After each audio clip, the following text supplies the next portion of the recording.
Covishield ভ্যাকসিনক লৈ এতিয়া আতংকিত সকলো ভ্যাকসিন নিৰ্মাতা কোম্পানী এষ্ট্ৰাজেনেকাৰ স্বীকাৰোক্তিৰ পিছতে চিন্তিত হৈ পৰিছে সমগ্ৰ বিশ্ব সকলোৱে ভ্যাকসিনক লৈ পাৰ্শ্বক্ৰিয়াৰ ভয়ত এতিয়া কঁপিছে এবাৰ কোভিশিল্ড ভ্যাকসিনৰ পাৰ্শ্বক্ৰিয়া নাই বুলি প্ৰকাশ কৰি মুখ্যমন্ত্ৰীয়ে কৈছে মই নিজেই 4টাকৈ ভ্যাকসিন লৈছো আৰু মই সম্পূৰ্ণ সুস্থ হৈ আছো যিসকলে ভ্যাকসিন লৈছে তেওঁলোকে ভয় খোৱাৰ কোনো প্ৰয়োজন নাই ৰাজ্যকে অভয়বাণী দিলে মুখ্যমন্ত্ৰী হিমন্ত বিশ্ব শৰ্মাই আৰু ক'লে মই ভ্যাকসিন লৈ সুস্থ হৈ আছো একোটো সাইড এফেক্ট নাই মই কোভিশিল্ড লৈছো তন্দুৰুস্ত হৈ আছো কোনেও ভয় খাব নালাগে বামপন্থী সকলে চলোৱা এয়া অপপ্ৰচাৰ মাত্ৰ মানুহ ভয় খাব নালাগে এতিয়া এটা ভয় খোৱা কথাটো কি যিবিলাকে সিপিএম বিলাকে লেফট বিলাকে এইবোৰ প্ৰচাৰ কৰি আছে ইংৰাজী কেইটা নপঢ়াৰ কাৰণে rarest of rare case within 6 week after taking vaccination ইংৰাজী নজনা মানুহে প্ৰচাৰ চলাইছে এটো ইংৰাজী শব্দটো নপঢ়িলে দিগদাৰ rarest of rarest and within 6 week সব মানুহটো 6 সপ্তাহ কেতিয়াবাই পাৰ হৈ গ'ল মই 4টাকৈ ভ্যাকসিন লৈছো মই সুস্থ হৈ আছো হিমন্ত বিশ্ব শৰ্মাই কোভিশিল্ড লৈছে তন্দুৰুস্ত হৈ আছে 3টা ড'জ লৈছে আৰু বেছিকৈ 3টা নহয় বেছি কেইদিনমান আগতে আৰু এটা বুষ্টাৰ লৈছে স্যাৰ ব্ৰিটিছৰ 4টা হৈছে এইদৰে ভ্যাকসিনৰ পাৰ্শ্বক্ৰিয়াক লৈ ওলোৱা খবৰক প্ৰত্যাহ্বান জনালে মুখ্যমন্ত্ৰী হিমন্ত বিশ্ব শৰ্মাই ইফালে ডিব্ৰুগড় মেডিকেল কলেজত এই সম্পৰ্কে গৱেষণাৰ বাবে এটা বিশেষ দলো গঠন কৰা হৈছে প্ৰথম কথা হ'ল কোভিড ভ্যাকসিনলৈ যিটো পাৰ্শ্বক্ৰিয়া এটা হুলস্থুল লাগিছে সেই বিষয়ে মই ইতিমধ্যে কৈছো যে কথা হ'ল যে পাৰ্শ্বক্ৰিয়াটোনো কি আৰু পাৰ্শ্বক্ৰিয়া কিমান সংখ্যক মানুহত হৈছে সেইটো গুৰুত্বপূৰ্ণ বিষয় পাৰ্শ্বক্ৰিয়া সব বস্তুৱে থাকে প্ৰতিটো ভ্যাকসিনৰ পাৰ্শ্বক্ৰিয়া আছে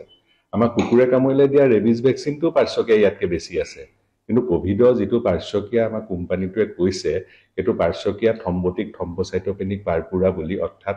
তেজ গোটমাৰি হোৱা এবিধ শৰীৰৰ জটিলতা ই পৰিসংখ্যা মতে তেওঁলোকে কৈছে যে 10 লাখ লোকৰ মাজত 4জন হয় তাৰমানে 2,50,000 মানুহৰ মাজত এজন হয় কিন্তু তাৰ বিপৰীতে কোভিড ভ্যাকসিনৰ কোভিড প্ৰতিৰোধ ক্ষমতা 66% গতিকে আমি যদি ইয়াৰ বেনিফিট আৰু ৰিস্ক চাওঁ তেতিয়াহ'লে এইটো একেবাৰে নগণ্য কথা গতিকে এইটো লৈ কোনো ডাঙৰ হুলস্থুল কৰিবলগীয়া বিষয় নহয় দ্বিতীয় কথা হ'ল যে এই বিষয়টো এতিয়া আহিছে কিন্তু আমি ইয়াৰ আগতে আজি পৰা বহু মাহৰ আগতে কোভিড আৰু কোভিড ভ্যাকসিন লোৱা সকলৰ মাজত কিবা হৃদযন্ত্ৰ পাৰ্শ্বক্ৰিয়া হৈছে নেকি কাৰণ কিছুমান মানুহৰ আকস্মিক মৃত্যুত মানুহক দেখো আমাৰ সামাজিক মাধ্যমতে হওক তেওঁলোকে কোভিড ভ্যাকসিনৰ লগত ইয়াৰ সম্পৰ্ক স্থাপন কৰিব বিচাৰে যে কোভিড ভ্যাকসিন লোৱাৰ কাৰণে মানুহজন আকস্মিকভাৱে হৃদৰোগত আক্ৰান্ত হৈ ঢুকাল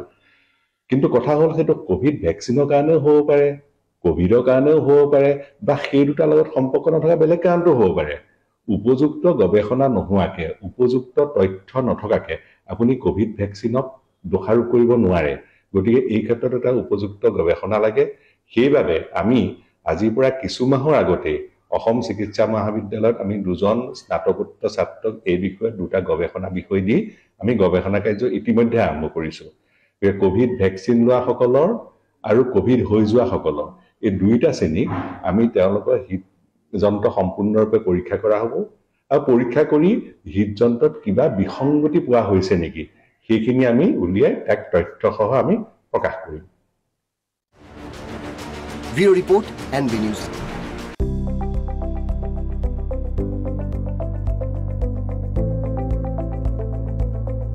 এনবি নিউজ সহজ সৰল ভাষাত নৱভাৰতৰ কথা